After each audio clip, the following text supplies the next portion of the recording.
When using surgical hand pieces, it is very important to immediately flush out and lubricant uh, each of the surgical.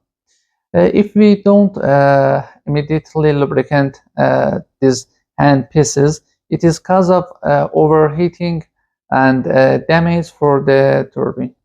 We have a three-step to correct method to lubricant hand pieces according this principle.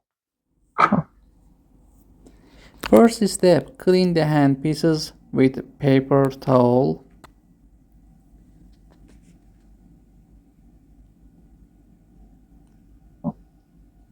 Second step, shake the oil spray through to mix the gas and oil together. Hold the hand pieces head at 45-degree angle. Downward and spray 3 times through the air hole. At the end, place the hand pieces vertically in a special stand for 10 minutes.